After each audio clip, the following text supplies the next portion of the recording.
Uh, says it's preparing, setting up your meeting. Drum roll. Oh, yeah, we are so close. Setting up your meeting. Drum Okay. roll. Oh, yeah, we are so close. Setting up your meeting. Okay. Okay, I'm going to close my browser. And Linda, since you're here with us, if you can have the live stream in Facebook pulled up, maybe muted, I don't know, or mute yourself here so it doesn't sound like an echo in Sure. case anyone has questions. So, um, welcome everyone this morning to our Human Design and Gene Keys group. We were just getting set up, and I have struggled all this time to do a Facebook Live, and I think I just figured it out. So, yahoo! Woohoo! So, we are on the Zoom, and you can join the Zoom call directly. Um, and I'm not sure. Linda is our one of our new moderators in the group. And so she will check the chat stream on Facebook for us this morning. And if anyone makes a comment there, then she'll let me know. And yeah, so welcome everyone. Let's see. Raquel says, "Hi, I'm fine. Thank you. Thank you for this group." Oh, you're so welcome, Raquel. We're very pleased and grateful to have you here. And Mara says, "I'm good. How are you?" I'm actually doing really well. I had a lovely relaxation soak in the tub last night and I slept like a baby. So I am feeling super duper this morning. Let's see. Linda says, "Oh, you're in Ontario. Okay. Nice, Linda. Okay. I didn't even ask where you were from. Your accent implies that you were born in England, so I for some reason that's where you were. So that's Well, nice to know. that is true. I am from England originally, but I am on the coast of Lake Huron, just over the river from Michigan. So about an hour from Detroit, just to give some space there. Okay. Yeah. And Raquel says she's from Lisbon, Portugal. Nice. It's lovely to have you here. So, Linda, can you just briefly share with us about your little consciousness class and your focus here in the group? I mean, I'm helping with Human Design and Gene Keys, and I know when we visited, you have awareness of Gene Keys and you have your own little intimate group where Mhm. you're at. But if you want to go over like what you'll be um, sharing in the group regarding your consciousness, just like take 2 or 3 minutes. Thank you. Yeah, I'd love to. Yes, for the past 10 weeks, I've had a Gene Keys group in my home. I personally have been studying the Gene Keys for many years, but this has been a great opportunity to host the group. So that I'm going to be sharing the Gene Keys more, which is what attracted me to this group, is to both learn and give whatever I can to be helpful. So on the consciousness side of things, in 2005, I trained in a modality which is completely based in consciousness and spirituality. And it helps you to see where you are now from the point of view of your level of consciousness. We have something called the AFT stress test will enable you to see where you are. And the goal is to, clear everything out of the way, raise our frequency, which is what the Gene Keys are all about, is moving to a higher frequency. And the Gene Keys journey is a journey of self-forgiveness. And as part of the system I work with, we do have a belief change is part of the system. And I've written a book called The Universe is a Dream Machine, which you're welcome to download a free copy. There's a link in the group to do so. And that is really a how-to book as far as how to change your beliefs and thereby elevate your frequency. Because the goal is in the Gene Keys is to move from shadow to gift to city ultimately. So in 2 minutes, that's it. But it's a very practical system. I'm a Virgo and I love practicality. And I'm also a manifesting generator with 3-5. And so I have tried lots and lots of things. And this system to me, it connects so many dots and it just is beautiful to see it so clearly, and it's practical, and you can do something for yourself. So yeah, thank you, Shelley, for the chance to share. Thank you. Yeah, you're welcome. Yeah, I love the gene keys and the human design cut, taped, and glued together because it just is so, I don't know, dare we say, functional. And it is a beautiful self-help tool. Like if you're having specific emotions that you can determine what they are, or looking at your design and go, oh, this emotion or this shadow frequency is associated with this certain gate, and I have it colored in my design. So this is a consistent energy for me in my life, or it's colored in white and this is flexible. There might be something in my environment that I'm picking up on or experiencing. And so, or a place where I've been conditioned by family members or teachers or whatever in my life. And so it can give you a pointing finger as to where to look. And then you can go like, I love referring to Shaitan's Book of Lines, and I will go in there because he has the specific line expressions for each one of the lines in the hexagrams. Um, and then his Gene Keys, I mean, not his Gene Keys book, but his Human Design book as well. And Karen's understanding, let me see if I can find it. Yeah, understanding human design. You can see I am a little bit, Looks like mine. yeah, I'm a studier of the human design system, definitely. So, and then also, um, well, just to tidy up, and also the Gene Keys book. So here's my Gene Keys book. So then you can go and you can look, and there's lots of other books you can refer to. I just got this one about a month and a half ago. And this helped me right out of the chute, at actually the day that I got it in the mail. So when you have little challenges, the I Ching can be super helpful.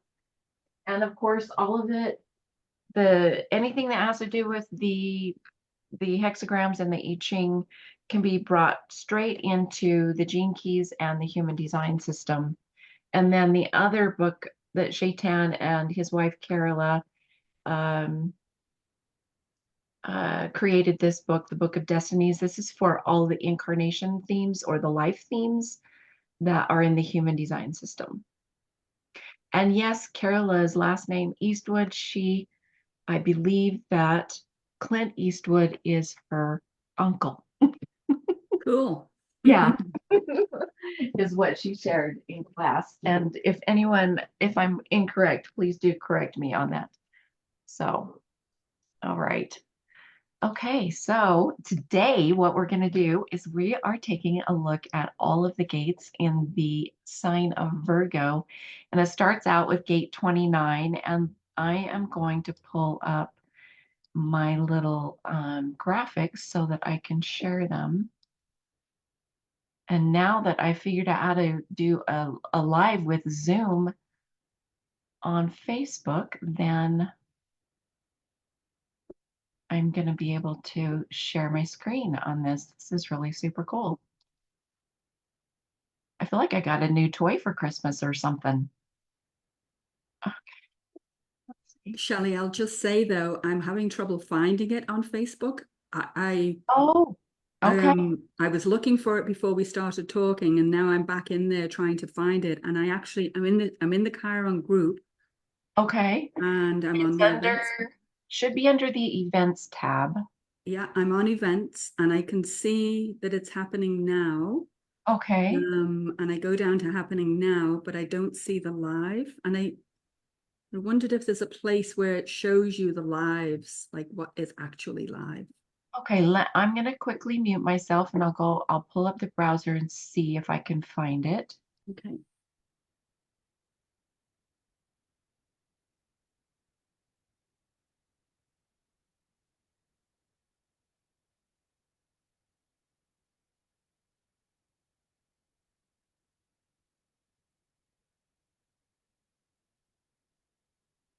I can, okay, I think I've Okay, got there it. we I go. haven't, yeah, There, yeah. okay, awesome. I realized I was still muted. If we have the live open at the same time, then and you might not, I don't know how that's going to work, Linda. You might not be able to have the browser open either. There you go.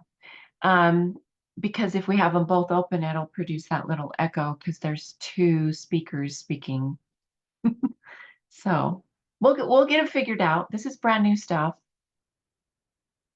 Oh, thank you, Maris. That's helpful. So Maris says she tagged you on it. If you're wanting, Linda, whenever you're wanting to make comments, if you want to close the browser and then you'll be able to use the mic here on the Zoom call so that you can speak on here and not have an echo on the live. Does that make sense? Here's Stephanie with us. Okay. All right. Beautiful. Okay. Yay. We figured it out. Okay. Hey, Stephanie. So we were able to figure out the Zoom on the Facebook Live. So we are live in the event in the group. Is it on the group, the main group page, I think. So it should be showing there.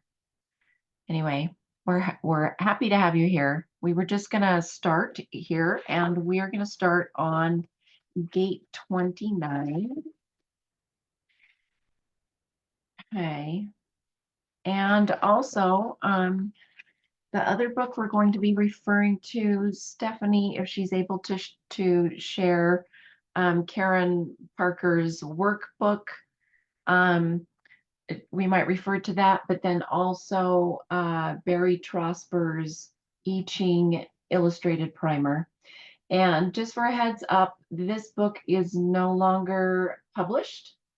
Um, it was first published, I think, clear back in the 60s. And my book is actually falling apart because the glue is so old. Let me see. This one was printed in 1986. Oh, I thought it was clear back in the 60s. Let me see.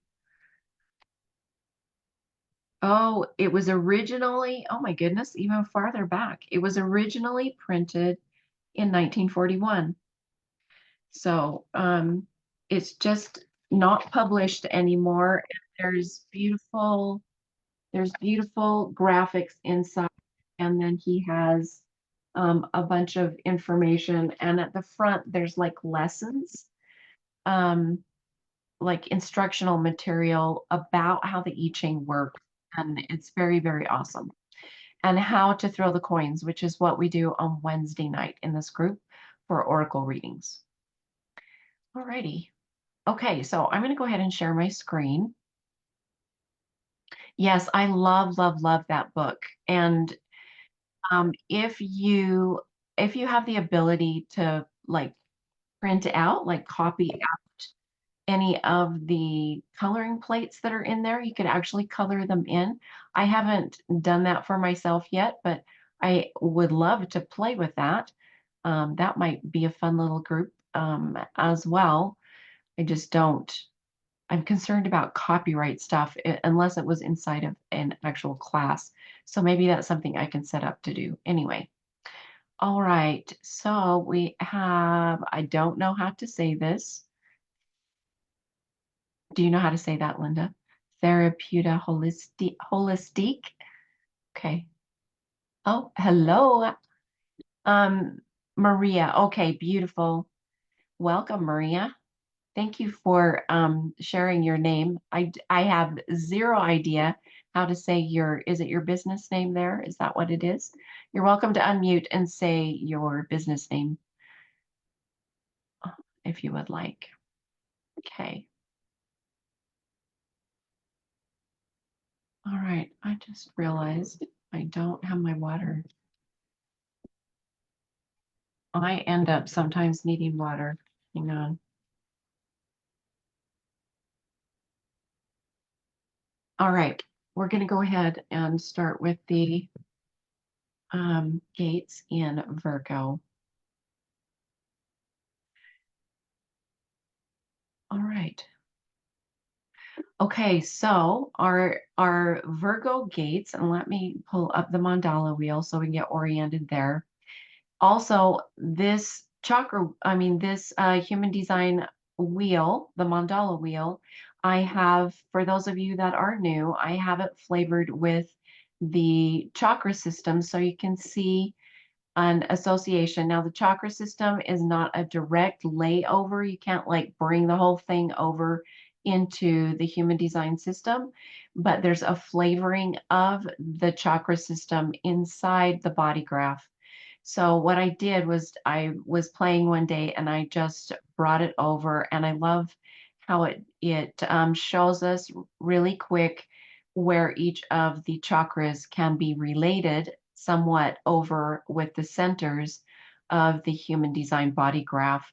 And you can see, like the throat, the third eye, the crown, the root, the sacral, the emotional solar plexus chakra, and the heart chakra. So the heart center and the self center in the body graph can be associated with the heart chakra, and the emotion center and the spleen center can be associated with the solar plexus chakra. So that's why all the little colors, these are not the normal colors for the body graph, but it just makes a lovely, beautiful picture to bring those energies over.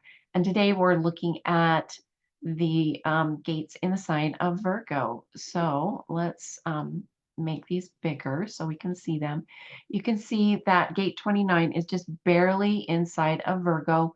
And this is where we left off a couple of weeks ago in the sign of Leo. So we're going to pick up right here with gate 29.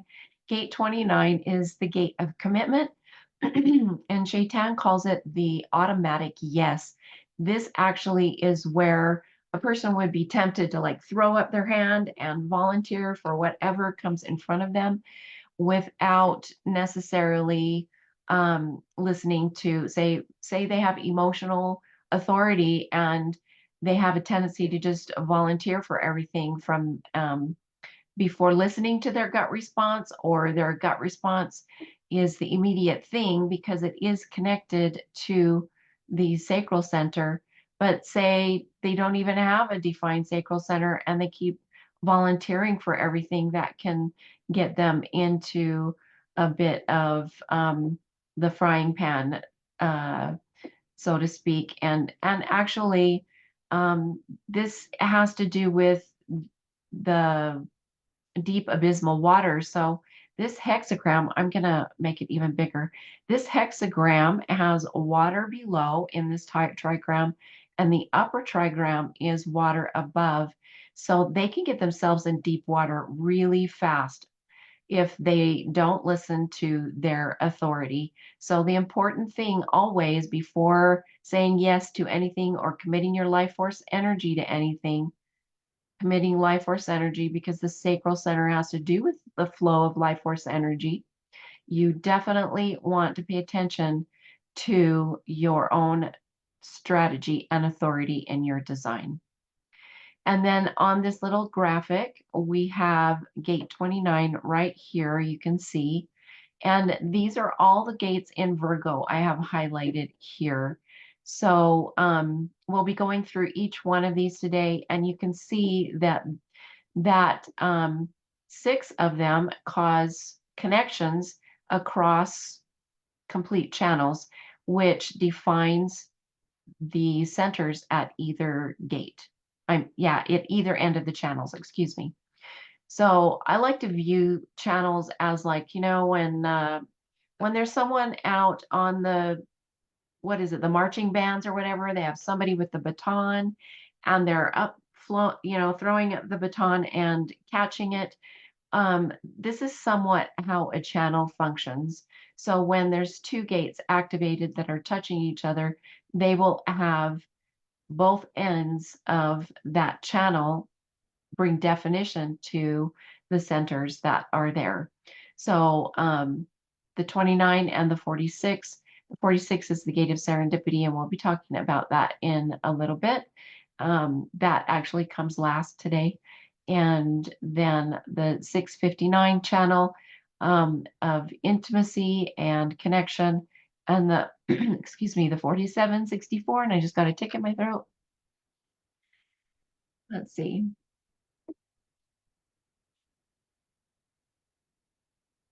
The 4764 channel, which is opening us to possibilities and having aha moments. So, okay, looks like Stephanie has a comment for us. Okay. I actually don't. I was actually trying Okay. to minimize my screen. Oh, Yeah. okay. I Beautiful. do have the 29-6 in my design. I'm sorry, personality, earth, and north node. So I'll Okay. show you. All right. Beautiful. So, real quick, the focus that we have for our study group as we move through the gates of the signs, and we've already done most of them. We have some of the signs left that we're going through. What we want to do is we want to apply it to your personal body graph. And so that, and we're noticing, just notice in your body graph chart if you have a specific gate colored in or, and not particularly, it doesn't matter if it's unconscious or conscious, meaning colored in pink or red, or if you got your chart from me, purple, or from somewhere else, it will probably be in black or other branding colors that someone may have chosen. Um, we're not particularly concerned about that, but if you want more information about that, definitely share it. Like Stephanie, she's got her personality or conscious activation Earth and her personality North Node, which is conscious as well, conscious activation in her gate 29 in the sixth line. So you're welcome to share it that way. If it's colored in white, then just share that it's colored in white. If the center that it's connected to, in this case, the gate 29 is the sacral center. So if it's colored in, you can share that. If it's colored in white, then share that. And then Stephanie and I, and if Linda has any insights or anyone else that you want to share, how that might show up in your life, that's our discussion because we want to make sure that we're personalizing the information for our study groups. Okay, so Maria says, my gate 29 is colored and the center is defined. Okay, so since it's colored in, all of the colored places in your chart, those are fixed or dependable or consistent ways that you connect with your energy field or your physical body, your body temple in your life. So you'll have a consistent way that you make commitments or commit your life force energy to a specific relationship or project or anything, whatever you're committing your life force energy towards. Generally, it's a physical activity because it's the sacral center. It's like actual flowing energy that way. Energy that would get you up and moving towards whatever it is that you're looking at or you're responding to. And the sacral center responds to whatever naturally shows up in its environment. So that's how the 29 will work for a defined sacral center.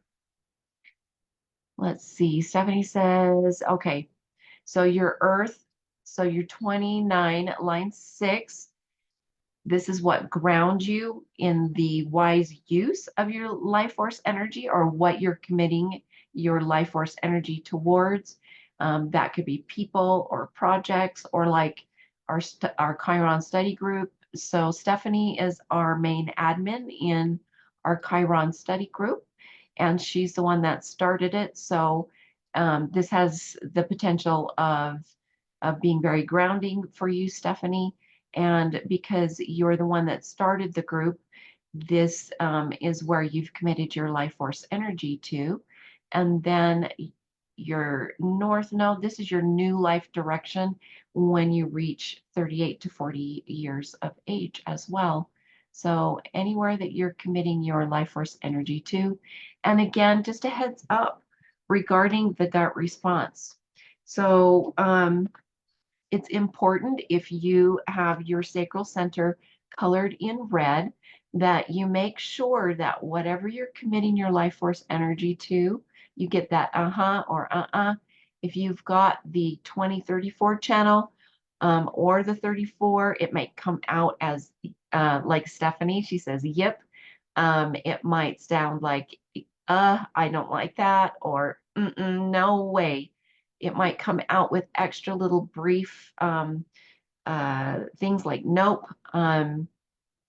So if the 20 and the 34 are not involved, ideally it would sound like or and it would come instantly. So that's what you want to be listening for, because there's no hesitation. If there's hesitation, you went up in your mind regarding your gut response, or if you paused and started looking around for an answer, that's coming from somewhere outside of you or your mind. That is not your true gut response. So you want to make sure you get that instant or your body starts moving you towards whatever it is. The image I can give you is like in Harry Potter when the children are in the candy store and all of the magical things going on in there and all the candy and everything that's there, that the children are just gravitating towards what their eyes light upon that delights them the most. So your gut response can actually move your body and get your bottom up out of the chair and moving towards whatever it is. And that is also the gut response. Ideally, you would have that auditory sound that you're making up or So do listen for that and how it sounds for you. Let's see. Wanted to go over that because we have new people and that can get confusing sometimes. Maria says she has the 46. Okay, so you're connecting. So if you do, we'll talk about the 46 in a little bit, but Maria, do you have the 29 at the other end? Let's see. Okay. All right.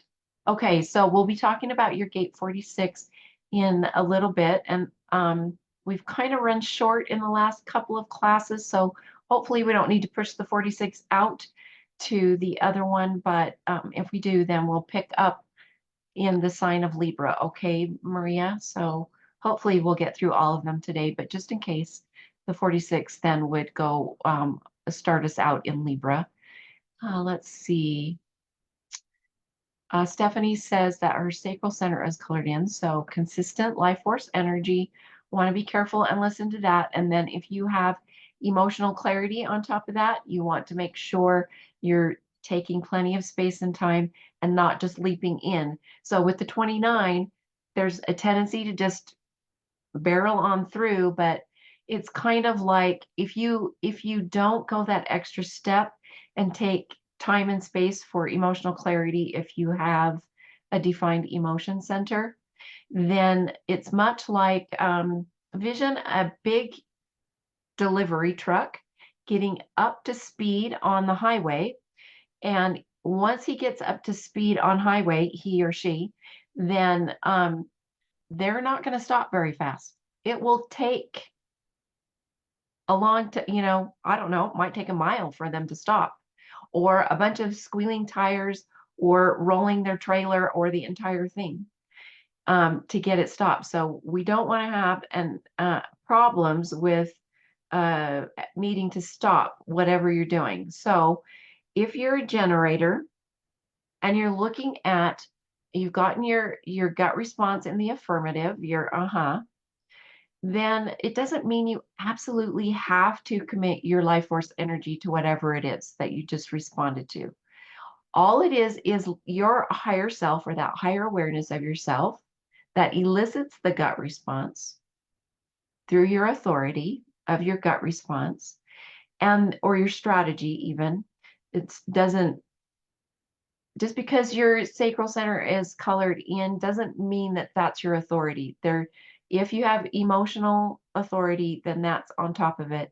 Sometimes the follow your gut the gut response is your authority as well. So I want to make sure that I'm not giving a blanket statement, because I don't want to do that. Stephanie, did you have a comment? Yes, I'm actually going to just point out one of the lessons that when I'm unbalanced, Mhm. my, you know, gate 29, actually, I'll overcommit to Okay. something. And I'll spend all my energy saying yes to this and yes to that. Yes, I'll help with that. I'll help with this. I'll help do that. And I'm always wanting to help people. So I Mhm. have to actually monitor, even though it's in my heart to say yes, but I still have to monitor what brings me the most joy in Yeah. life. And I have to, go accordingly to that. Even though my gut response may be yes, because I want to help, I have to find basically it's prioritizing what makes me the happiest. Where am I going to find my most joy? Where should I spend my energy with what's going to make me happiest? Mhm. So that's how I have to kind of work with the 29. Okay, thank you for sharing. That's awesome. Because my sacral center is colored in white, so I don't have personal, in this lifetime experience with that. So it's nice to hear from other people. And Stephanie, do you have the emotion center colored in? I can't remember. Yes, I do. Okay, all right. So that's probably why you have to wait to get clarity, and because that's on top of the gut response. So the gut response comes first, and then the emotional clarity, space and time for emotional clarity is followed up from that. So if someone has the gut response itself for the authority, then they won't need to wait per se. And if their spleen center is colored in, then they will have a very instantaneous, immediate gut response to whatever shows up naturally in their environment. So that just kind of gives you some definition of how the gut response can work and how it can show up.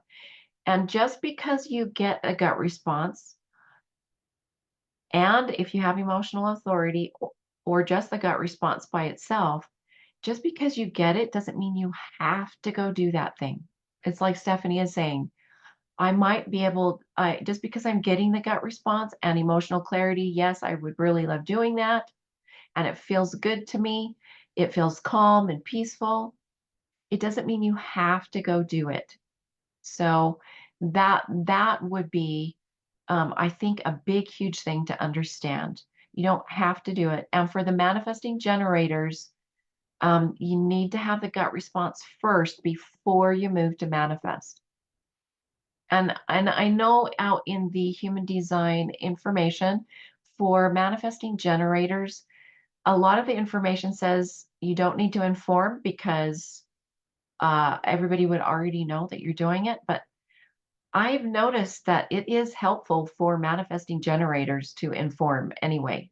Like like do do go ahead and inform because it's courteous, it's honoring, it's considerate of those around you to go ahead and inform those that your actions will impact. I know as a manifester, uh, somehow innately, I don't know if it's because of the way my mom worked with me as a child, but uh, I inform, and it's part of my conditioning field to inform, and it's good for manifesting generators to inform. Stephanie, did you have more information about that? I actually did. A little side topic from human design. Anytime you are creating anything, it's when you use your speech, your voice, it actually sets it into motion, that intent. So it's always good to inform because you're setting that intention out there to bring something to fruition. So that's how I always, I've always did the informing my whole life. That's not something I've had to stop and learn because I've always been. Once you speak it, that's a certain type of magic you're producing. You're putting out there towards that manifestation. So yeah. Okay, thank you. That another little element to add. And also, it helps build trust in your relationships. I'm gonna have to say, even though the types have their own little thing, their own strategy, like the manifestors for informing, the the uh, the colored, the sacrals, the gut, that's funny. That just flew out the window. Our gut response. Our generators, there we go. Oh my goodness gracious, that's hilarious. Our generators with our defined sacrals, that they would have a gut response to whatever shows up naturally in their environment. Our projectors, they're waiting for the correct invitation, but also can offer invitations. And our reflectors are here to taste and sample all of the energies and notice which ones they like and which ones they don't. So all of us will have aspects of us that do all five of those. Well, four, we're going to say four, all four of those strategies. But the one for our type is the one that happens the most. And that's what gives us that resonance there. But everyone likes to be informed. Everyone likes to respond to what shows up naturally in your environment, like whatever's in the grocery store or what's happening on the movie screen or whatever it is. And we all like to sample the chocolates in the box, right? Not just the reflectors. And we all like to be invited.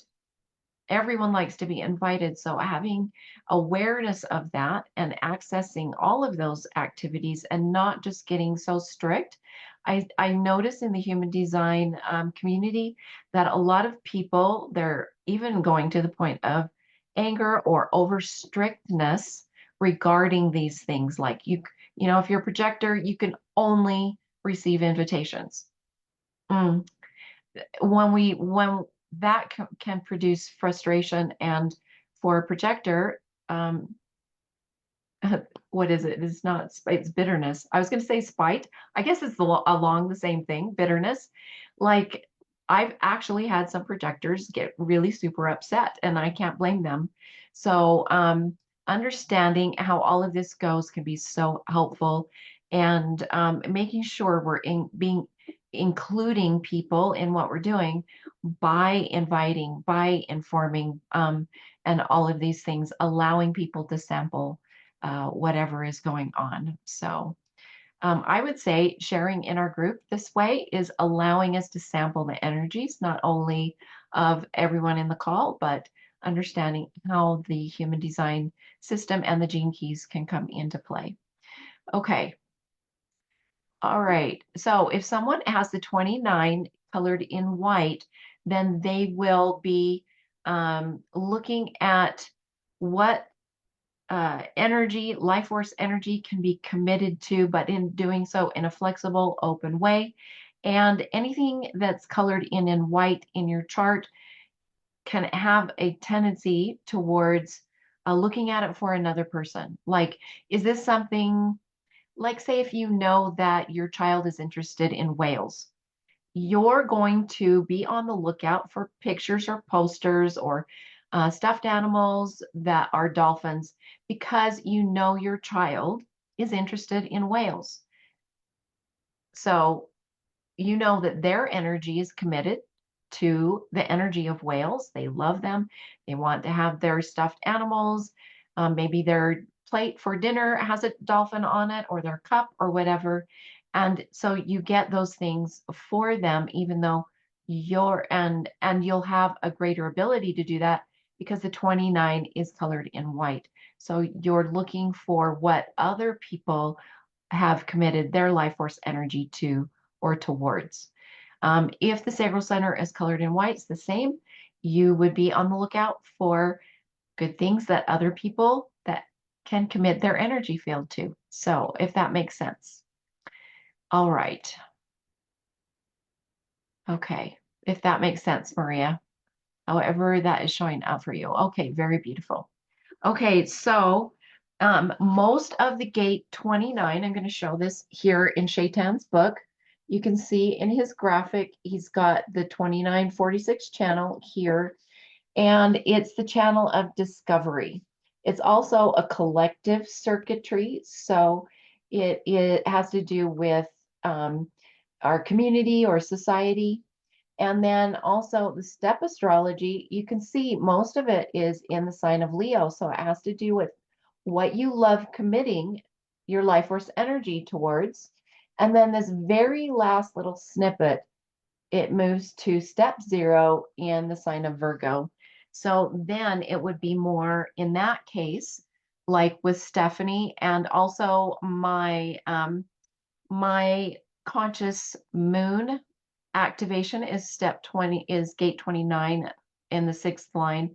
So both Stephanie and I have that in the sign of Virgo and not in the sign of Leo. So it will play out differently because it will have to do with our physical form and physical reality. So because Virgo is all about the sign or the, yeah, this, what did I just say? Virgo is all about the sign of or becoming or being in physical reality. Um, and then Leo has to do with what your heart loves about committing your life force energy. But as soon as we move into Virgo, it's the physical commitments that we make. So, for the example of Stephanie and I being in our Chiron study group, we both committed a portion of our life force energy, our physical life force energy, to moderating and caring of this group.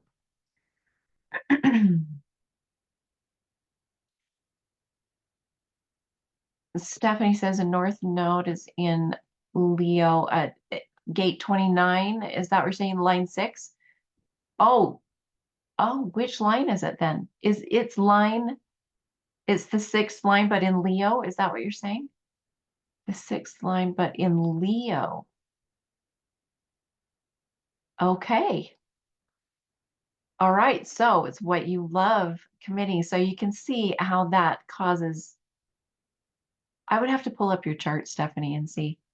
Anyway, okay, we've spent, I feel like, a great deal of time on the 29, but here, let's move. I'm going to open the primer here and get Barry Trosper's point of view for the 29, and then we'll move. And like I said, if we can't get to the 46 today, then um, we will include that in our Libra gates. Okay, so in the I Ching, the name of this gate or hexagram is Kan. It's spelled K''AN. It is water above, water below. And the title he gives it is Persistence Successfully Overcomes Difficulties and Hardships. Okay, and he says Kan is depicted as a persistent individual setting out to overcome difficulty and hardship with danger all about. Kan is a time of difficulty and hardship where journeys through life are bound by danger and peril.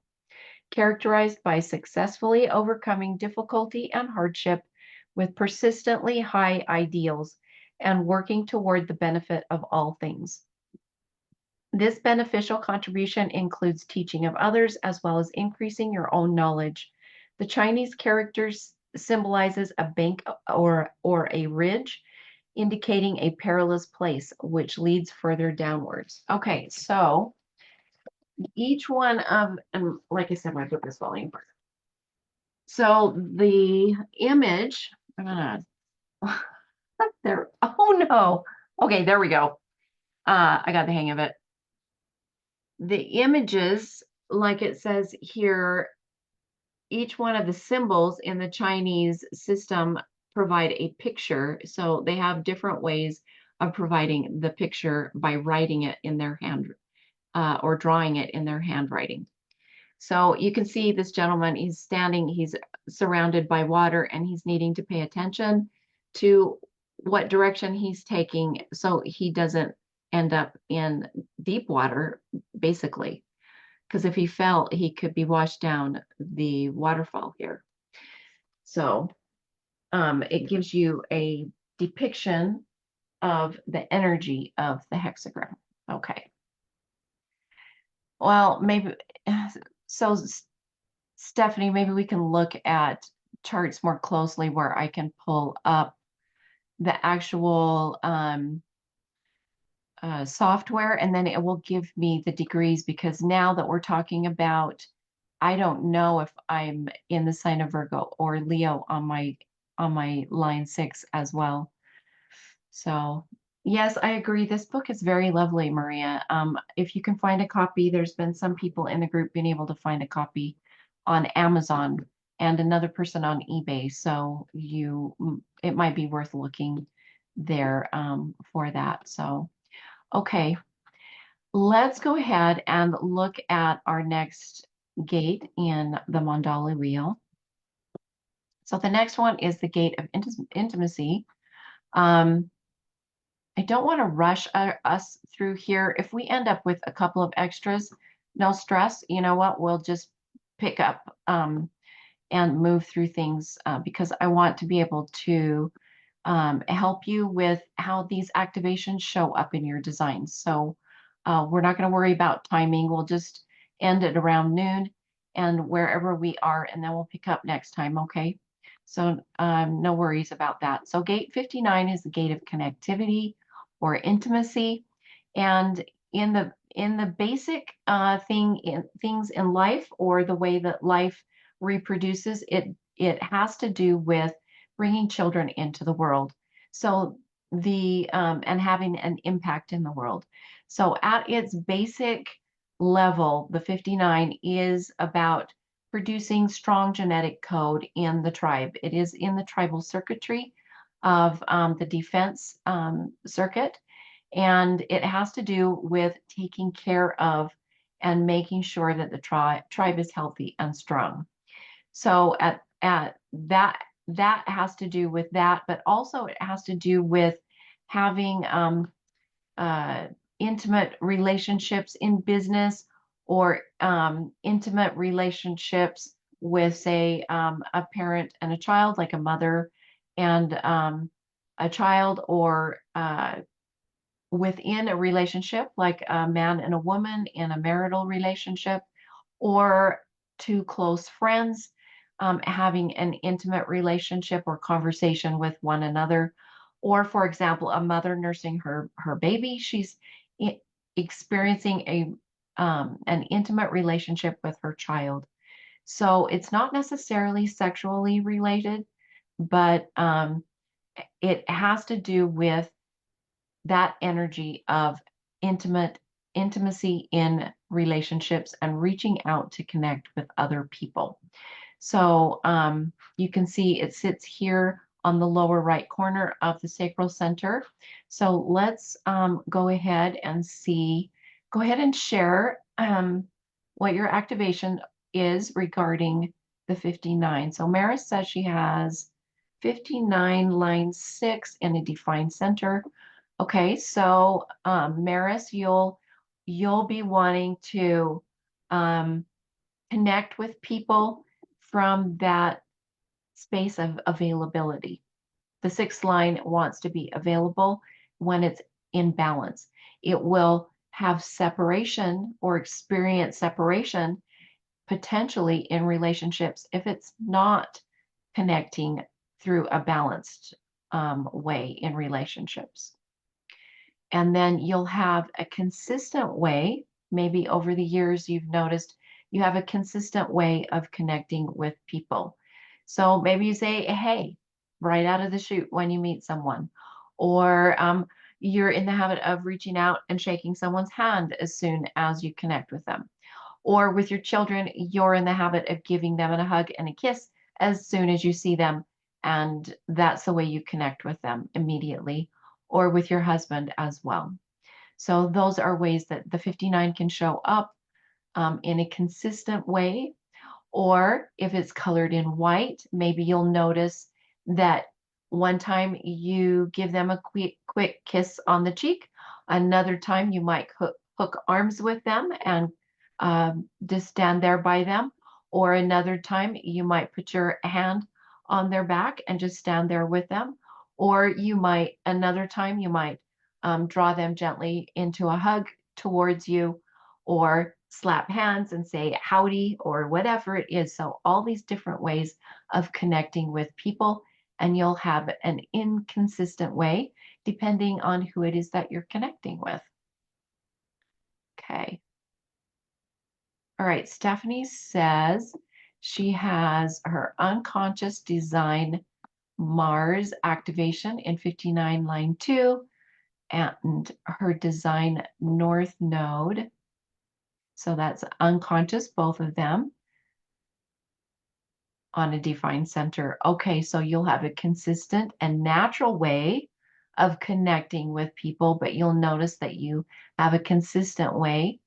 And because of your second line, you'll go with the flow of how you connect with people, and with the flow of how probably just in the moment, dancing with the energies of how they show up, and then also endeavoring to be available for connecting with those in your life. But you'll have an overall way of connecting that you feel comfortable with connecting with other people, whether it's sitting down for coffee or going out for lunch or whatever it is, sitting down to play cards. There's different lots and lots of ways of connecting with people, sitting down and connecting. Linda has her conscious sun in gate 59 and the third line. Okay, so this is where you really shine out in the world, Linda. You're here to connect with people, and you're reaching out with your third line constantly and experimenting in different ways of connecting with other people. Okay. Maria says her husband has the 59-6 channel. Okay, so he will carry the emotions in his connections as well with other people. So there will be an emotional connection brought in there, and he'll have a consistent way of connecting with people at the emotional level. All right. Stephanie says, I've found we have a lot of Virgo energy in our group. Yes, it's that theme of consciousness, Stephanie. And I think that's why, like, I don't know which study group I shared, or maybe it was Oracle readings, but I did a little mini study on my website. And what I did was I made a chart and a graph and went through an entire year of looking at who was being attracted to my website. Like, I wanted to know who I was talking to and who was naturally being drawn to my presentation, the way that I'm talking about human design and quantum touch and everything that's on my website. And what I found was I got the highest amount of requests from 4 or 5 different themes. And the main ones were the incarnation theme of love and consciousness. So the consciousness theme is in Virgo. And then also the Sphinx, the life theme of the Sphinx. So if any of you have these, it's highly possible you would be interested in my style of delivery and my point of view on the human design system and other things that I might talk about. The others were the rulership theme and the theme of service. Um, so these are consistent themes that are attracted to what I am sharing in the world through my pearl, which is gate 35 and the third line.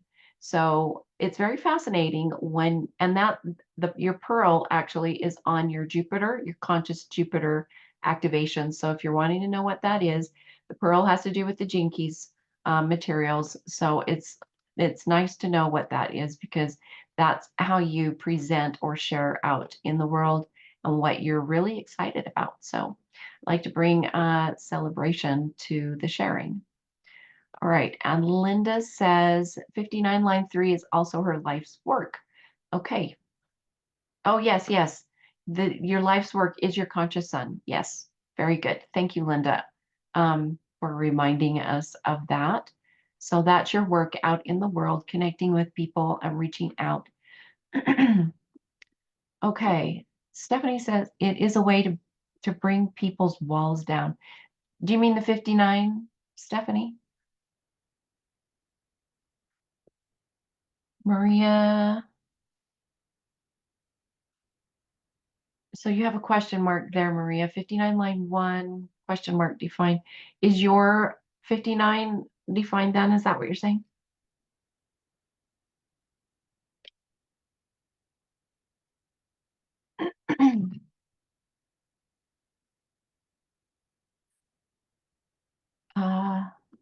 Linda says, thank you. Yeah, okay.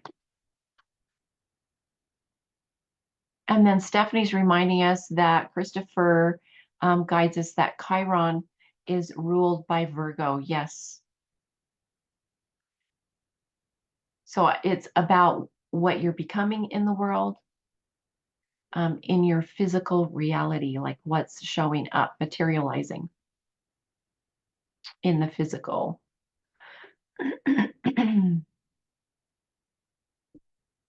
Oh, Linda, is your life theme the Sphinx? Is that what you're saying? It, I thought that, go ahead and clarify for me.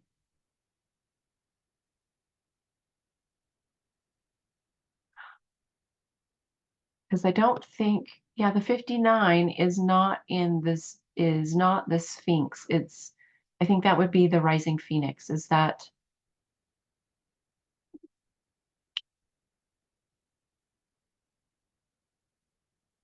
okay? Maria says her pearls 28 line 4. Okay.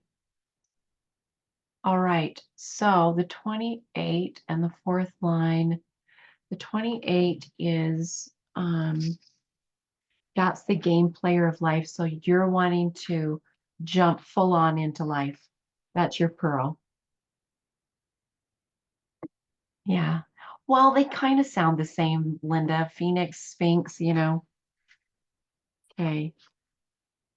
All right. So,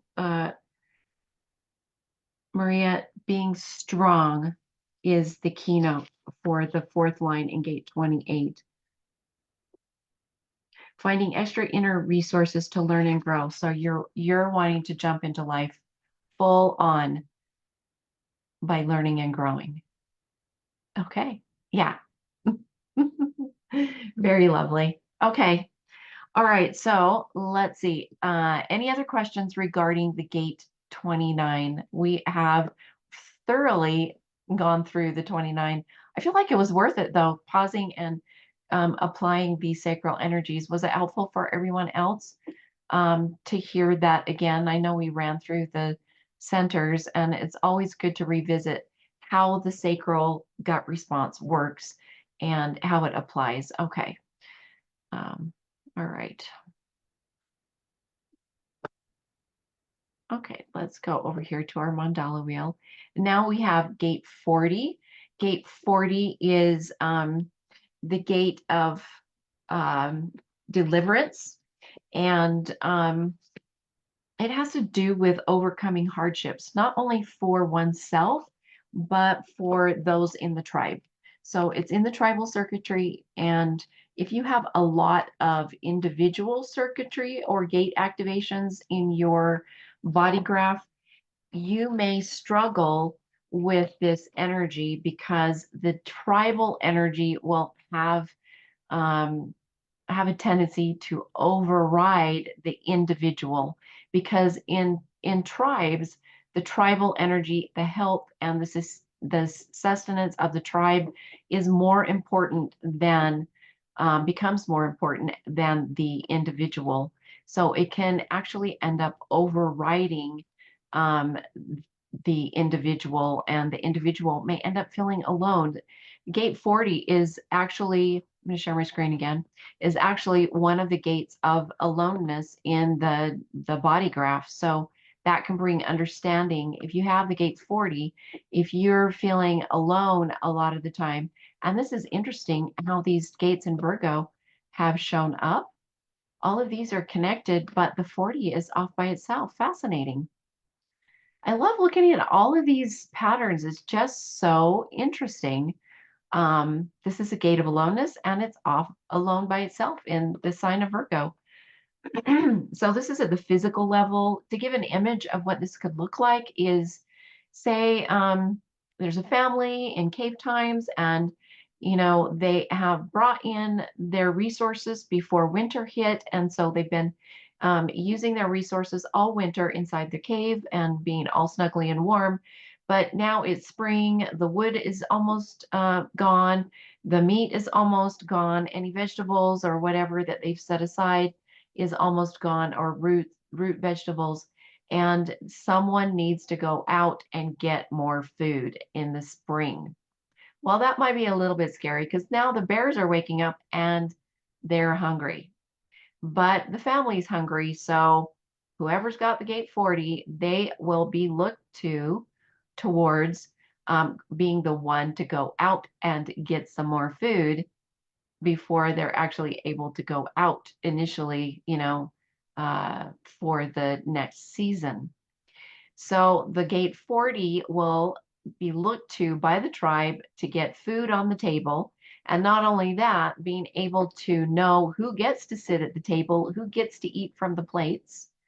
And also, this is a gate of contracts. This is a gate of handshakes, potential handshake contracts. But you don't necessarily want to have a contract set up that way. The tendency or potential would be to just have a handshake contract, but you want to make sure the contract is actually written down and all the points are addressed so that everyone can see it and you can sign the agreement together, and don't just make a contract just only on a handshake. You could get yourself in some hot water. So let's see what our activations are here. I'm going to turn to our gate 40 in the primer. Stephanie says she has gate 40 in the fourth line on her unconscious Jupiter, and on her conscious personality Jupiter, it's gate 40, line 1. Okay, super. So this is your pearl. Nice, nice, nice, Stephanie. And 40, line 3 on your conscious personality Mars activation. So a lot of doing energy, a lot of expansive energy. And so this is consistently the way that you expand out in the world, as well as bringing your vocation forward in the world, because that is your conscious Mars activation. Okay, Amara says, ha ha ha, my husband has the gate 40. He always does the food shopping. Oh, interesting, Maris. Wow. Okay. That is really cool. I'm gonna have to think about that. I have the gate 40. My husband does not. Okay, so Fridays is my date day with my husband, and we both look forward to Fridays because it's our relaxation, grocery shopping, watch movies, eat dinner together. We spend the whole day together. So I have the gate 40, and we go out shopping together uh, um, and spend time together. Let me see where. I don't know. I'm gonna have to look at that, Maris, and see how that's showing up in our household for us. Stephanie says, as an Aries rising, Moon and Venus that is ruled by Mars, it's a vital gate for me. Yes. Yeah, it has to do with your doing so. It's crucial to listen to your gut response. In all of these, in all the energies in the human design gate system and the structure that it provides in the body graph, whether or not you have it colored, whatever gate it is colored in white, or if it has color in it, regardless of if it's conscious or unconscious activation, always fall back. Make sure that you're following your strategy and your authority before you move forward to engage in any way or to do or whatever it is. Okay, so in the primer, the I Ching primer, gate 40, the name of the I Ching name is Chieh. It's spelled Chieh. And Barry Trosper describes it as liberation and loosening of restraints by timely resolution of difficulties.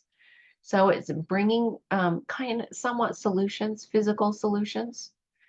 It is thunder above and water below. And his extra description here, it says, Chieh is depicted as a prince of antiquity, removing a bird of prey, an indication of certain good fortune. So if you can imagine a hawk or an eagle, and he's constantly swooping in and taking your chickens out of the yard or your little puppies, kind of reminds me of the movie The Proposal with Sandra Bullock. She's running out there. They're in Sitka. I love saying Sitka. And she's running across the lawn, and she's got the little dog from inside the house is out there with her, and she's supposed to be watching the dog, but this eagle swoops in and just picks up the puppy and starts taking it off, and she throws the cell phone at it and drops the puppy, but she loses her cell phone in the process. Oh my goodness. So this is kind of what we're talking about. They need to get rid of the bird of prey because it's, you know, taking, yeah, it's hilarious. Hilarious movie because it's taking resources from the land, and so they need to do something about the bird of prey. So this is the image I'm getting from this. Chie is a time of liberation from or the loosening of restraints by timely and complete resolution of difficulties, characterized by the return of order and good fortune. Withdrawing from inferior influences is prescribed for personal behavior.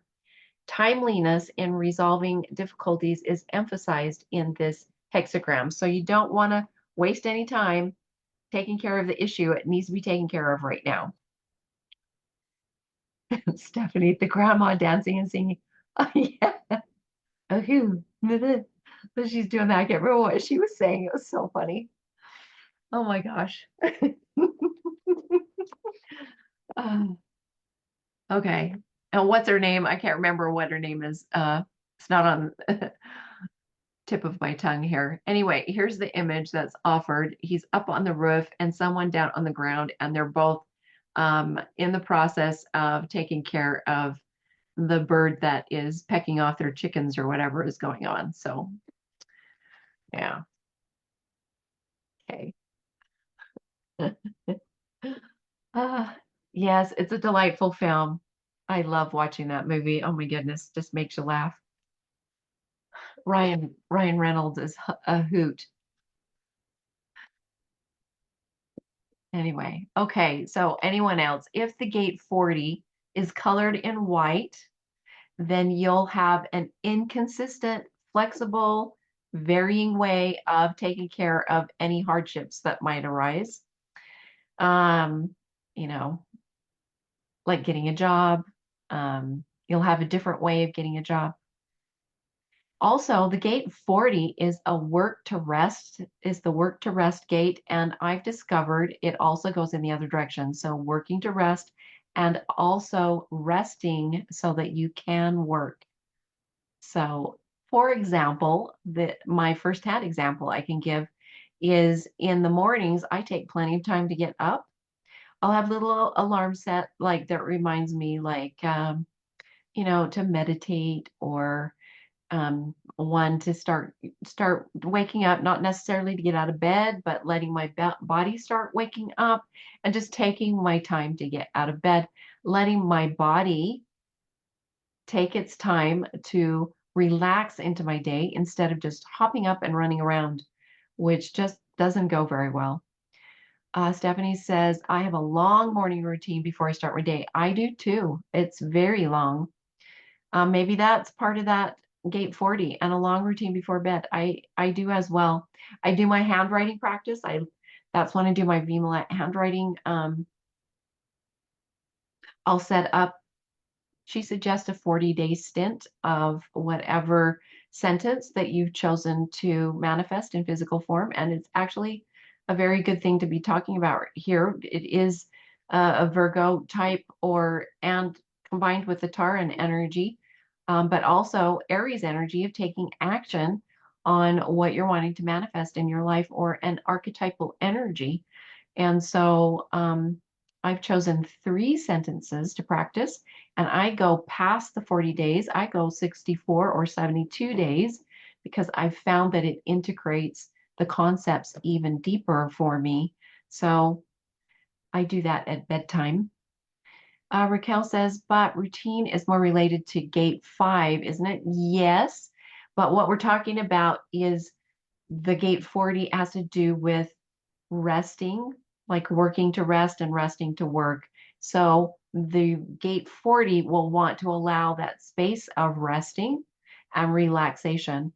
And what Stephanie and I are sharing here is that we allow space to rest and relax into our day, and also at the end of the day, space to rest and relax into uh,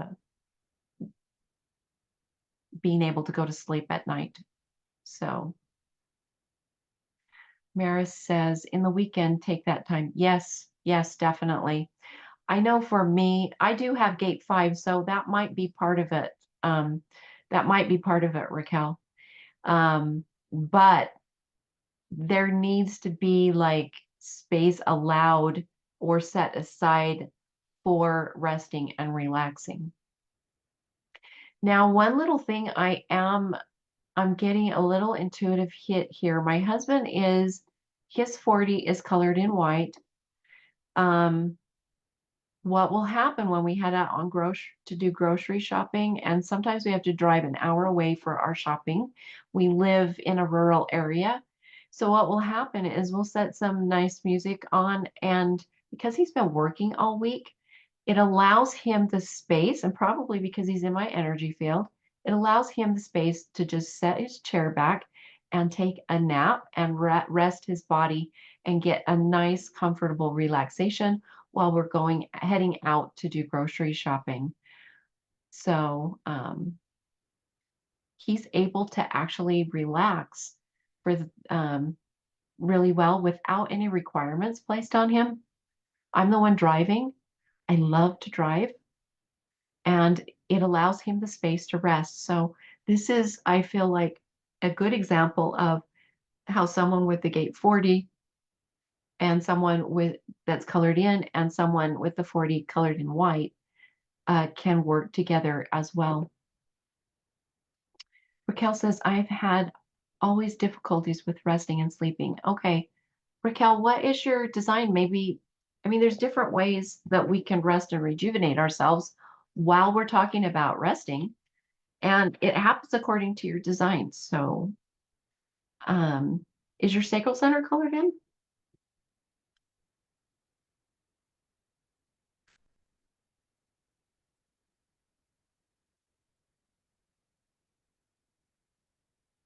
If your sacral center is colored in, what you'll want to do to help you get plenty of rest or be able to fall asleep, ideally, fall asleep easily when you go to bed, is use your life force energy throughout the day. Like, like if you've been sitting at a desk, if you have a job where you're sitting at a desk, or you've been sitting at a desk all day and you have a defined sacral, you need to go out for a walk. Or get on your, like I have a mini trampoline, like get some motion, like go outside, do something.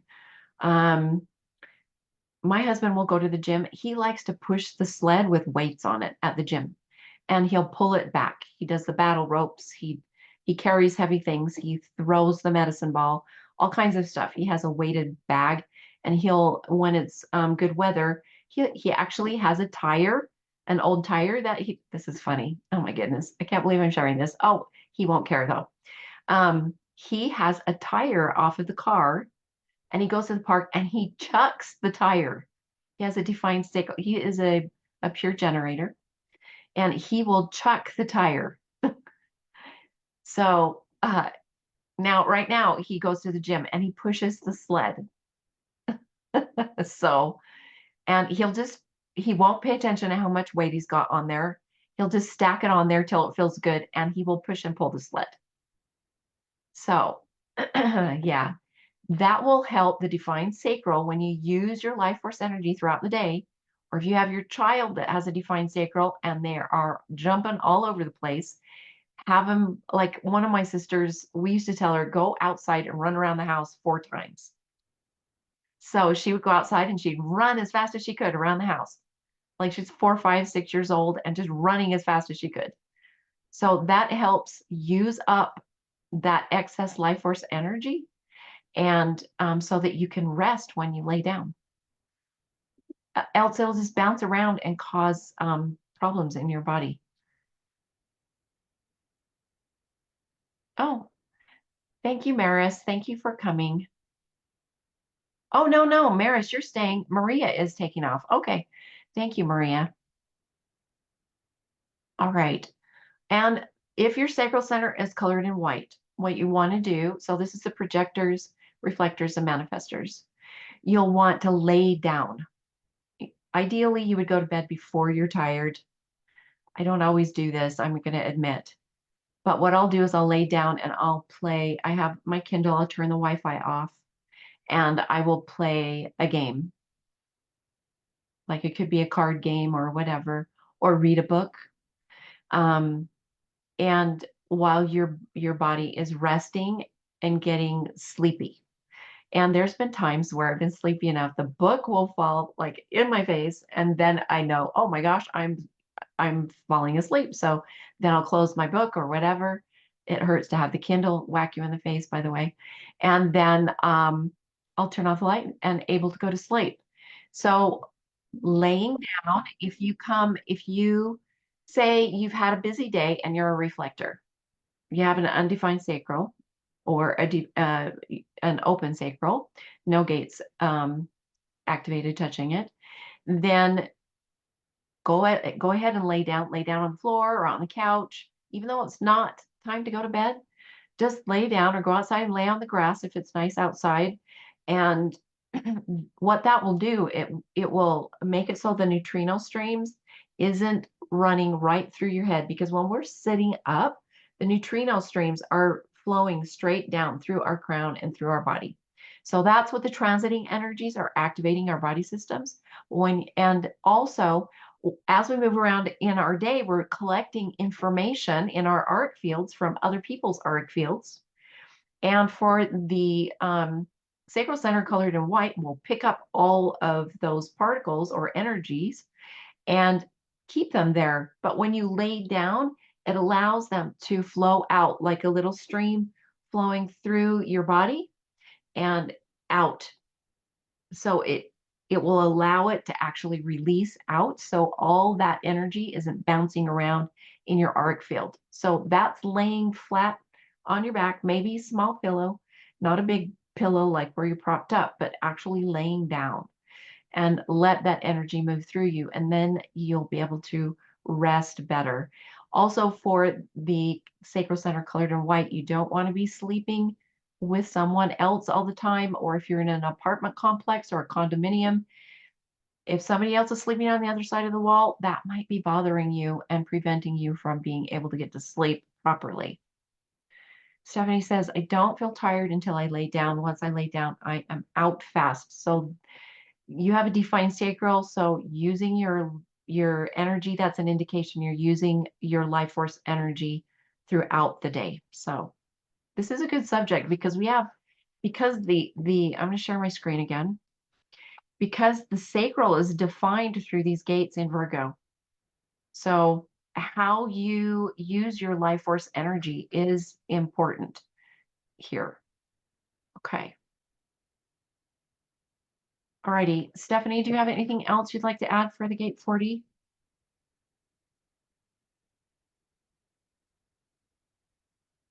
Okay, all right. The step astrology for the gate 40 is partly personal. It's mostly personal, has to do with oneself, but then in the higher line activations, it moves to the environment. So taking care of the environment. So taking care of oneself within the tribe, and then moving to taking care of what's going on in the environment in the tribe. Okay, go ahead, Stephanie. One thing I just wanted to add, a lot of times with the gate 40, you have to check your energy. A lot of times I have to set timers because I'll push myself so long and so hard at things, and I forget to take a break. I'll forget to eat, things like that. So I have to, to prevent burnout. It's like I have to remind myself to take those breaks as needed, so I'm not overexerting my energy. I have the same challenge as well, but I'm wondering now. I thought it was just coming from my sacral center colored in white, but Well, I've got Karen Curry Parker's workbook. Okay. And one of the life lessons is listed here is to rest appropriately. Know when you need to retreat for the sake of self-renewal. So I think to me, it's definitely the gate 40 because I will overexert myself and, forget to take breaks and stuff like that. Okay. Well, I think for my design, so if anyone else is in this position, my sacral center is colored in white as a manifester. And then the 40 on top of that is only going to amplify, like adding to what Stephanie just shared. Some of these things it's hard to pull apart and discern where it's coming from in your design because of all the synergizing of the energies inside of you. Go ahead, Stephanie. Yeah, I'm just going ahead and reading here. The theme in the Karen Curry Parker's book, it says you retreat as a way of replenishing your inner and outer resources and bring your renewed self back into community when you are ready, is the theme of the 840 as she has listed. I know for me, like if I travel, so like when I went to speak at the IONS conference in DC in September, I was gone the whole week. And it takes me 3 or 4 days. Like I had to have 3 or 4 days of downtime, no scheduled appointments, no requirements or anything after I came back. Um, and I've noticed like I have to have a vacation for my vacation when I come home. I have to spend time by myself, and a lot of it is spent napping. So, and also as a child, a lot of the pictures, like in family pictures, picnics or whatever it is, a lot of them I am laying down napping. Like everybody is up in the room, visiting, eating, grandparents, aunts, uncles, cousins, whatever. And here is Shelly knocked out on the couch. So it's kind of funny. Or on the blanket, whatever picnic blanket. And everybody's sitting around me laying on the blanket, visiting and eating the food or whatever. It's kind of funny. So yeah, that still happens when we get in family gatherings. I can feel myself. I don't know if it's the energy in the room or whatever, but it's overwhelming sleep comes over me. And if I'm driving in the car, if I'm the one driving and we're in the car, and so there's 4 of us in our family there, and before we connected with Human Design System, well, this still can happen, but now it brings understanding as to what was happening. I would become overwhelmingly drowsy, and I would look in my rear mirror, and the kids are sitting in the back, and they're heads flopping and trying not to give in to sleep, And I look over at my husband, and he's doing the same thing. And so, talking about combined energies in your chart, I have a completely open spleen center. So here I am picking up on all of this drowsy energy, and I'm trying to drive the car. And I remember myself one time going, "You guys, just go to sleep. Just go to sleep so I can drive the car." And they finally, they just laid their head back and went to sleep. But oh my gosh, it was just terrifically terrible because I was processing their drowsiness. But here I am trying to drive the car. And I knew I wasn't drowsy because I had just taken a nap. So, oh my heavens, it's just hilarious how some of these energies work. And yeah, anyway, when, yeah, Stephanie says picking up on the energy of the environment, definitely. So it's just crazy with that open spleen because it's way different than picking up on emotions. Like emotions, you can just, do something with the emotions. But physically feeling people's whatever they've got going on inside my body, and I can't get rid of it as long as they're around me. Wow, it's just fantastic. So I can't even describe. Environment is more of get out and go. Yeah. And sometimes you can't leave. And so it's interesting being mindfully aware and understanding none of this stuff is personal. That's why it's good to laugh about it. Have a sense of humor, especially if you got a bunch of third lines. Do laugh about it. I let people know I'm laughing near you, not laughing at you. So if we don't laugh about some of these things, we're just gonna like have a big problem. So I'd rather just laugh about it. Okay. All right. Any more questions or anything regarding the 40, the gate 40? I believe we went over it pretty good. Okay, we have 30. Okay. We have, let's see, we might have to split this time. We haven't had this happen before. We're having good conversation. Do you know what? I think we'll see where we're at after we do gate 64. We can just uh, use class time next time for continuing through Virgo is my suggestion because we are still only on gate 64 here. I'm liking that we're going more in depth on the discussion this week, so it's all perfect. We're not on an absolute schedule, so we just want to be open and make sure we're having good discussion. So our gate 64 is at the bottom of the crown center. And notice the crown center is the only center that is shown outside of the actual physical form on the body graph. And the crown center has a direct connection with the quantum realm or the cosmic field, however you want to call it, divine source or whatever. So constant stream of inspiration from the field, the quantum field, or from source, and in lots and lots of different ways, which creates a lot of potential confusion and chaos. So in the I Ching, this is the gate of confusion before completion. So it's diverse possibilities and lots of different ways of having things being able to be done or accessed or accomplished or looked at or viewed. And they're all ideas and considerations. None of them are absolutes that have to be done. They're just potentials hanging in the air. It's good for the 64 to have journal time and to jot down what is going on. So funny thing, with this last handwriting series that I've been doing in the evenings for myself with my Vimala alphabet handwriting.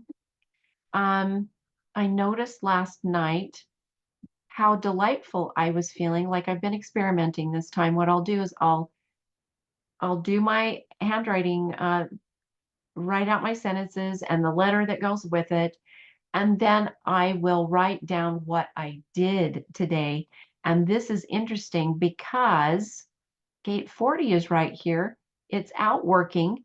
And then what I've been doing is writing down all the things that I did throughout the day, because with the sacral center colored in white, the temptation is to feel like you've got this long to-do list, and then the temptation is to feel like I didn't get anything done by the time I get to the end of the day, which is just absolutely not true. I'm very busy.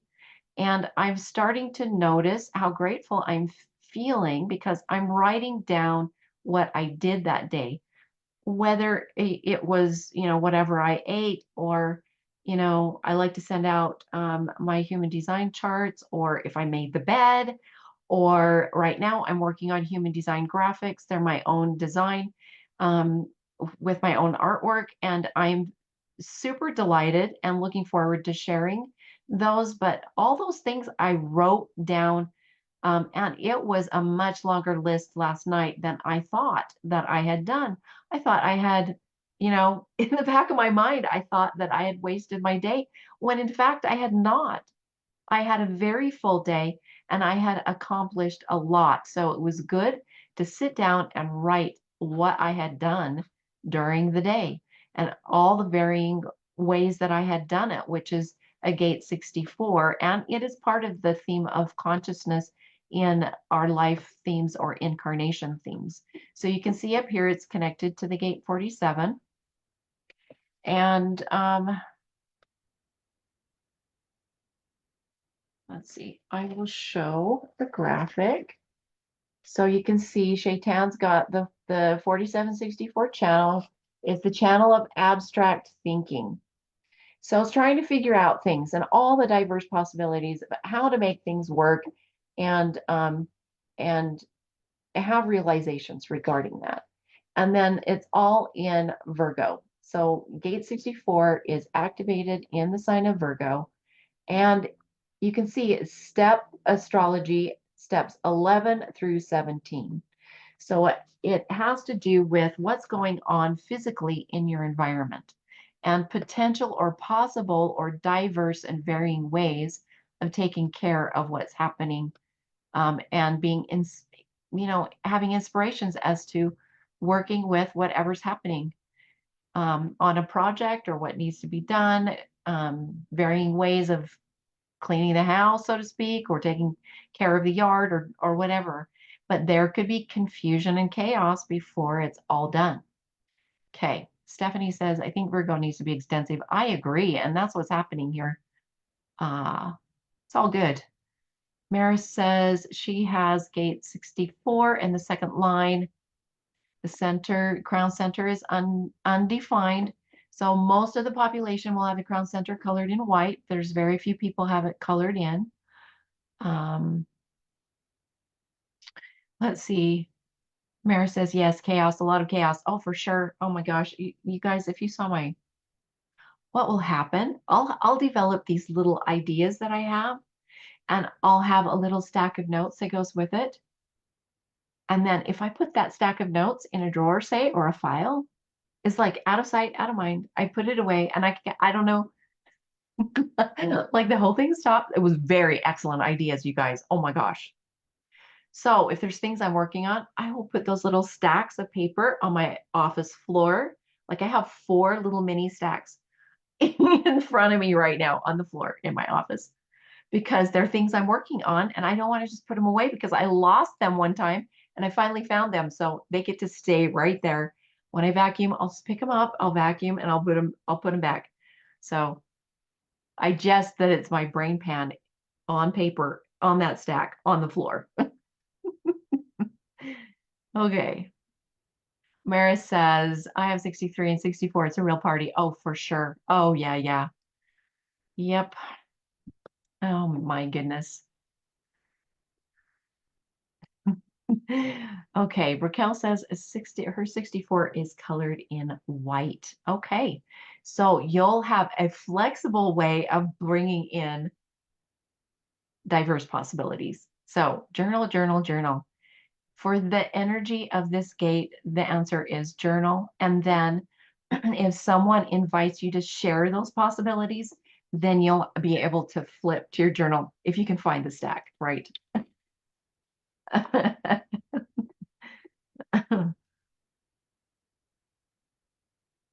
Okay. All right, let's look at Barry Trosper's. And Stephanie, you can hop in and share Karen's if you're in a position to do so. I am. Okay. So Karen Curry Parker's workbook.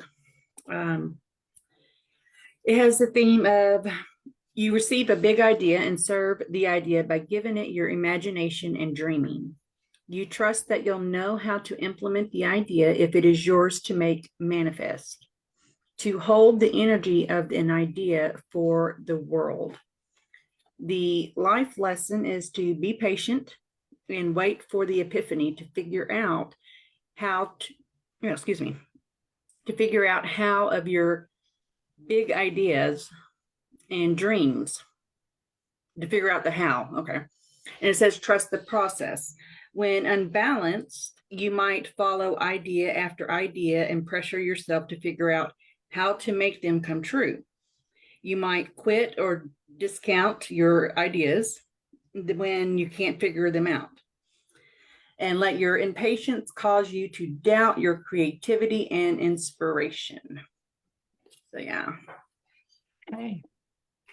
So I did a funny little humorous way to describe the defined gate 64 is that you have a consistent way of bringing in varying diverse potentials.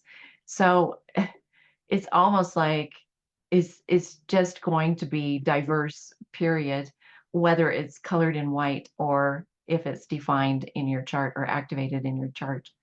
So just know that gate 64 has a potential of creating great chaos.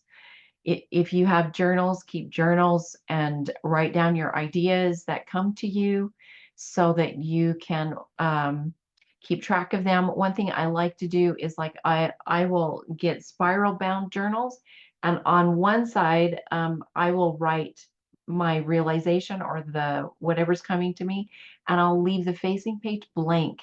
So it offers an invitation for more information to come through, for me to write there. And, I have found sometimes it takes many, many years to be able to bring some of these things forward. And maybe that's because I'm a 6-3 profile.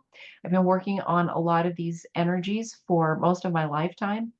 And one big example is I took an iridology course clear back in 99, 2000, and 2001. And the gentleman that I learned from, he presented it in a unique way where he focused on the I Ching and the meridian activations and in conjunction with the seasons. And so when I came across human design, it just dovetails right in there. And I've I've gotten my notes organized enough that I will be giving classes in the future on that. Stephanie says, I have a collection and a half of notebooks and journals. I've been working on Chiron study group since 2012 in my notebooks. Yes, this is what we're talking about.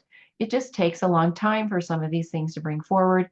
And for example, in my chart, I have gate 64 activated 4 different planetary activations inside of gate 64.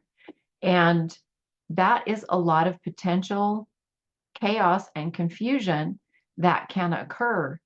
And so it takes a long time for some of these things to get organized and brought forward. So gate 64 in the I Ching primer, it says this is sun above and water below. His mini description is endeavors are yet undone. With sincere efforts for completion, order follows. So it gives you the image of keep gently moving forward. Don't have a sense of urgency. Relax into what you're doing and allow the flow to come forward. A lot of things are just resolved by moving forward and keep fiddling with it. The name of this hexagram is Wei Qi. It's spelled W-E-I in the first word and Qi, C-H-I in the second part of it. Wei Qi is depicted as a courageous journey underway with much to do and a long distance to travel before completion. Wei Qi is a time when endeavors or projects are undone and there is much yet to do. It is characterized with progress and success when resolute and diligent efforts are applied to the tasks at hand. An exciting time, but not a time when the faint-hearted or indecisive can expect to successfully prevail. I like that reminder because listening to your strategy and authority will help you decide and make those decisions you need to make along the way so that you can have progress and eventually have everything come together. And understanding that can help bring patience and waiting and relaxation. It is particularly interesting to note that the I Ching does not complete its commentary with an ending, but rather a transition into another beginning. So this brings to mind the Ouroboros, the picture of the snake. Stephanie has brought some of those elements into the group where the snake is in a circle, right? And it's eating its own tail. So that's where the 64 is at the ending.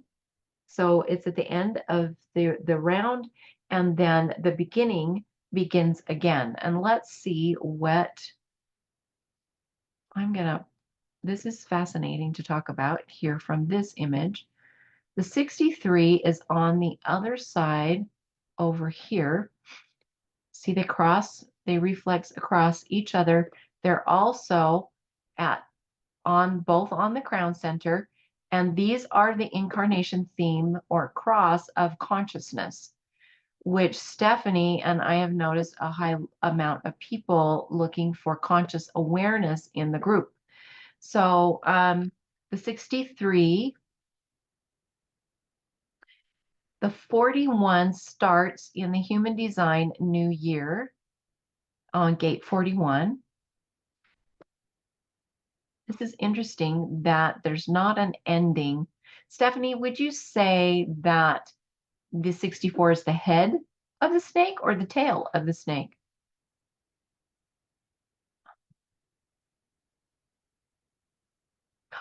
I would say the head, going around astrologically, how we start in Aries and Yeah. go around. So I would say if there one has to be a head, one's a tail. I would say the 64 is the head, and then the 63 would be the tail.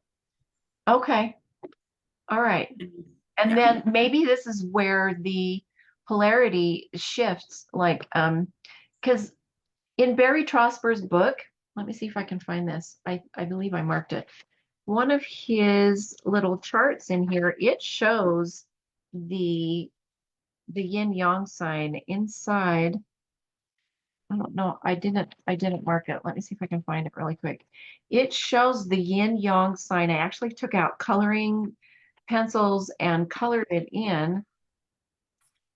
Maybe I can pull that out for next time because I did not color in the book. I didn't want to color directly in my book because And might if you not. look at line 6 on Yeah.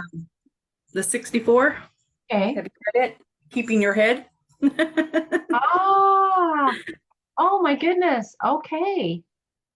Do you know what? I colored that and I will find it, but the chart itself shows the polarity sequence inside of it.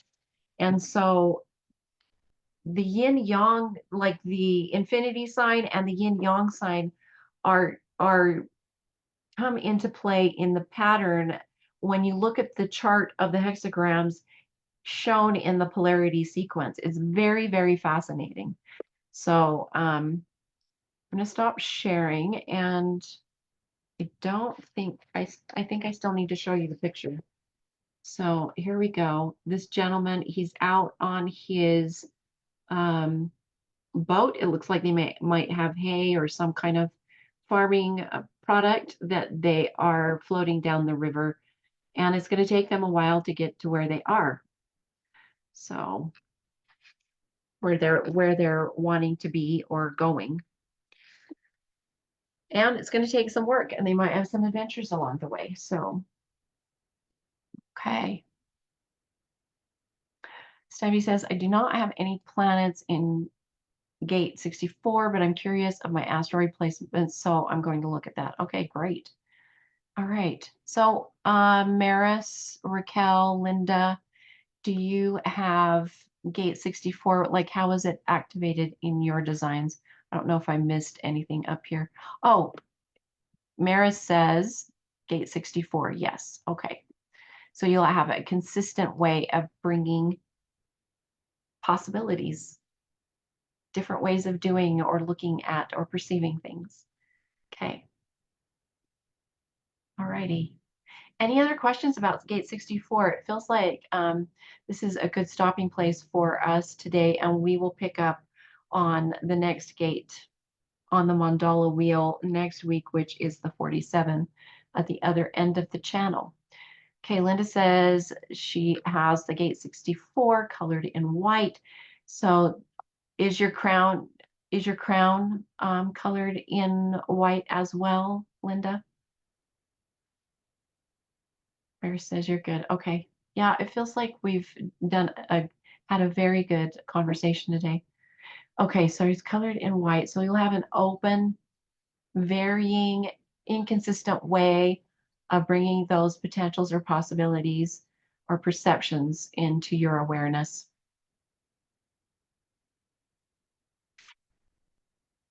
depending on it, depending on who you're hanging out with on a consistent basis.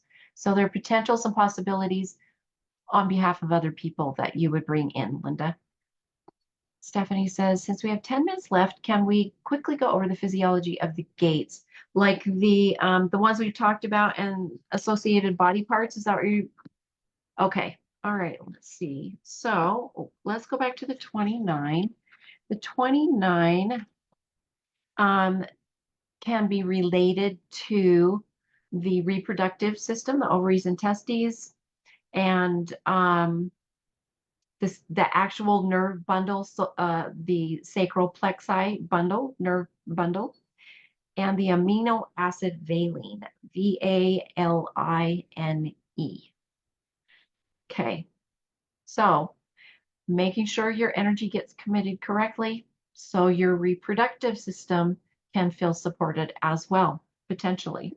And again, little quick disclaimer for the group. All this is for educational and entertainment purposes and not for diagnosing and prescribing. So we want to be careful with that. Follow the energy of your design and go get help if you need to get help from a professional. Okay, and gate 59 is the same because it's on the sacral center. So the reproductive system, the ovaries and testes, the sacral plexi bundle, nerve bundle, that is the actual anchor point for the sacral chakra. And again, the amino acid valine. So these are related to the center, the energy of the center that they are connected with. Okay, and the gate 40 can be associated with the stomach and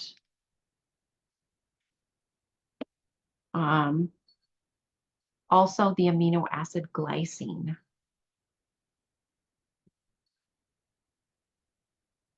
Okay, so the functioning of the stomach. Again, it comes back to the dinner table, like what is on your plate? Can you digest all of this? Does something need to be removed from your plate or, in your activities? So these are the underlying spiritual archetypal energies of those gates. And then the 64 can be physiologically associated with the pineal gland. So your third eye, connecting with the quantum field and the quantum realm, and the amino acid glycine. So again, the chakra energies don't completely come over into the human design system. They bring a flavor to it. And we can see that here because normally the third eye would be associated with the third eye chakra, which would be the mind center. But in this case, according to the human design system, the gate 64, the 61, and the 63 can be associated with the pineal gland in physiology. Okay. All right. Did that answer your question or bring the information you were looking for, Stephanie? Yeah. Raquel says, I have some digestive issues that affect my sleeping. Okay, well, maybe just look at how your design activations are going. I can't remember if you said you had the 40 colored in or not. Making sure that you don't have too much on your plate. Stopping eating soon enough, several hours before you're going to actually lay down and go to bed. Have colored in. Okay, making sure that you're getting plenty of rest after you work. Even if somebody's pressuring you to get up and go, just say, no, I'm laying here taking care of my body. I learned a technique years ago. The gentleman who created it, he called it intentional resting. He has passed away now. But I love using intentional resting. So what would that look like? It would look like, for example, Raquel, let's apply it to the digestive issues. So you could literally, if you do light work, you could put energy in your stomach, like send light to your stomach. You can actually just sit back and go with your hands on your stomach and say, I am resting for my stomach now. And I like to add thank you, I love you on there. So let's just all do this and put your hands on your stomach and just say out loud to yourself, I am resting for my stomach now. Thank you, I love you. Then take a nice deep breath. And notice how all your entire body system is resting and relaxing for your stomach now.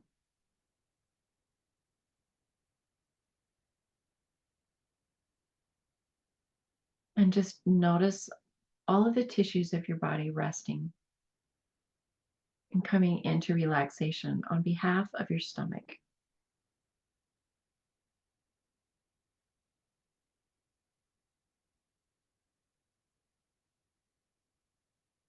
Might notice your forehead resting, all your muscles becoming more relaxed. You might be sinking into your chair.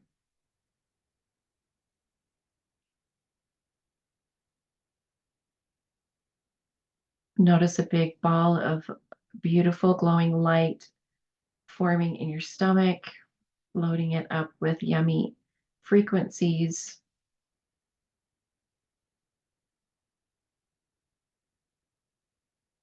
Nourishing and nurturing it with light. Giving it love and attention, recognizing the hard work it does for you on behalf of your body. Taking such good care of you. Even though it struggles at times, it's making its best effort to take care of you and nourish and nurture your body.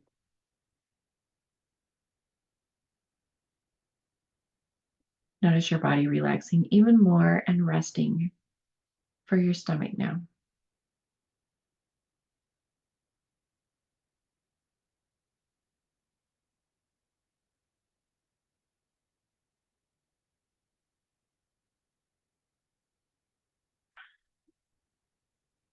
Nice deep breath.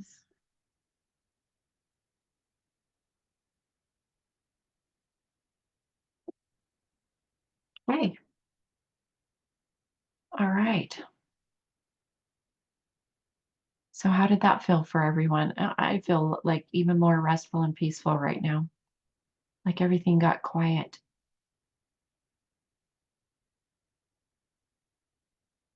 Yes. So if you're having trouble going to sleep at night, that's something you can do for yourself. If you've got a bunch of thoughts running around and you're trying to process stuff, you can just say, I am resting for these thoughts now. If something else, as soon as it pops into your head, I am resting for whatever it is. Instead of counting sheep, rest. It doesn't matter what it is. Don't try to push the thoughts away. Just accept that they're there. They're just running through, and you can be grateful for them. It might help, like, open your eyes when you say, I am resting for, let's use the example of our stomach.